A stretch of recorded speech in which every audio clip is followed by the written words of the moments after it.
Bismillahirrahmanirrahim. Assalamualaikum warahmatullahi wabarakatuh.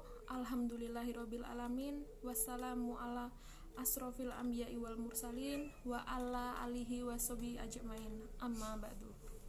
Puji syukur kita panjatkan kehadirat Allah Subhanahu wa taala karena dengan limpahan rahmat dan karunia-Nya saya bisa menyampaikan sedikit materi ceramah pada hari ini dalam keadaan sehat walafiat tanpa ada kekurangan apapun. Sholawat serta salam kita curahkan kepada Nabi besar kita, Nabi Muhammad SAW. Bicara tentang ghibah, sepertinya ini sudah menjadi hobi di masyarakat Indonesia. Kalau enggak ghibah, kayaknya kurang afdol ya. Ini sangat perlu kita bahas, karena banyak yang tidak tahu hukum dari ghibah itu sendiri.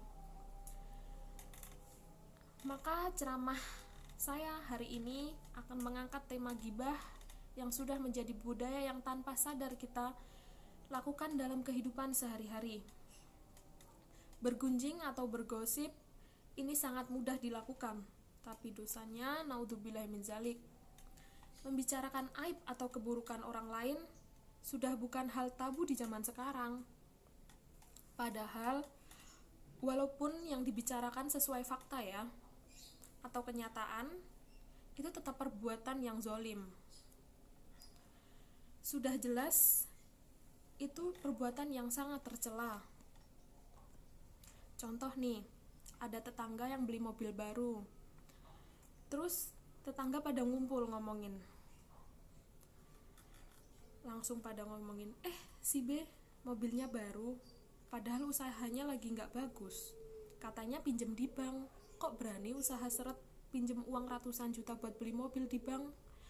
Jangan-jangan pesugihan. Astagfirullah, perkataan seperti itu harus kita jauhi ya.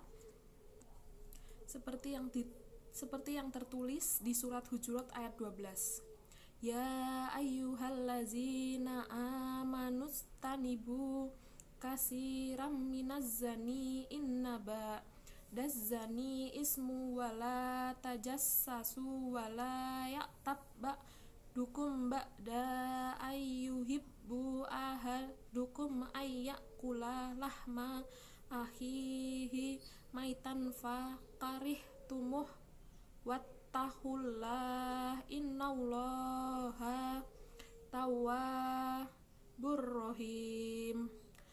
Hai orang-orang yang beriman, jauhilah kebanyakan prasangka atau kecurigaan, karena sebagian dari prasangka itu dosa. Dan janganlah mencari-cari keburukan orang, dan janganlah menggunjingkan satu sama lain.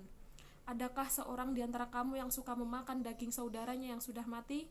Maka tentulah kamu merasa jijik kepadanya. Dan bertakwalah kepada Allah, sesungguhnya Allah Maha Penerima Taubat lagi Maha Penyayang.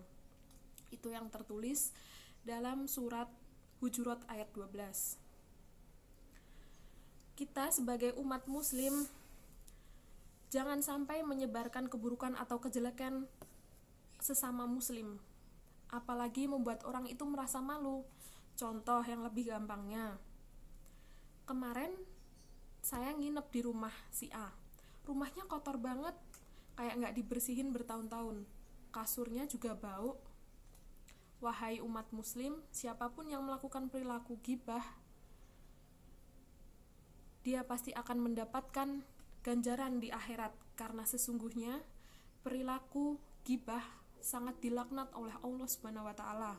Allah pernah berfirman kepada Nabi Musa alaihi wasallam, siapa saja yang meninggal dunia dalam keadaan bertaubat dari perbuatan ghibah, maka dia adalah orang terakhir masuk surga.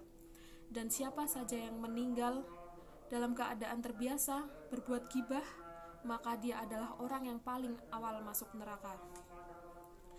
Maka dari itu, hukum ghibah ini luar biasa berat. Bahkan orang yang mendengarkan ghibah mendapatkan dosa yang sama seperti pelakunya. Naudzubillah kan? Kalau ada yang lagi berkumpul ngomongin orang, jangan malah ikut-ikutan, sebisa mungkin kita menghindar. Karena dosa ghibah sama dengan dosa zina. Naudzubillah min dzalik. Allah itu menciptakan mulut manusia itu untuk melakukan perbuatan baik, seperti untuk mengaji, sholawat, berbicara yang baik, bukan malah sebaliknya.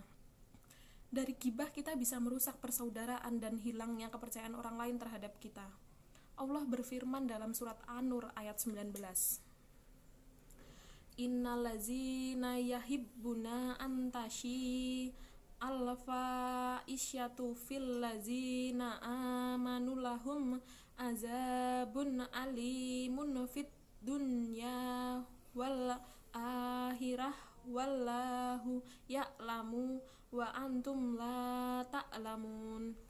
Sesungguhnya orang yang ingin agar berita perbuatan yang amat keji itu tersiar di kalangan orang-orang yang beriman, bagi mereka azab yang pedih di dunia dan di akhirat, dan Allah mengetahui sedang kamu tidak mengetahui.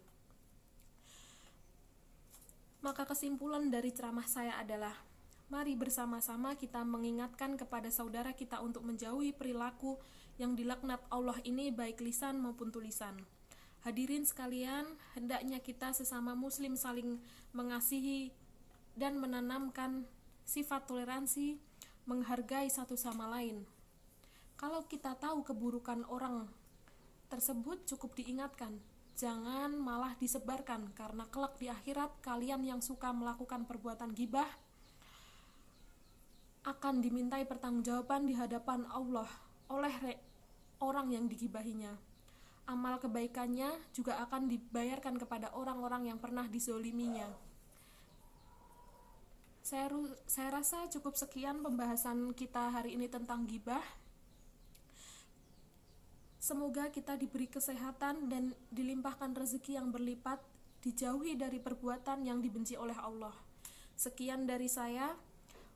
Wabil taufiq wal hidayah. Wassalamualaikum warahmatullahi wabarakatuh.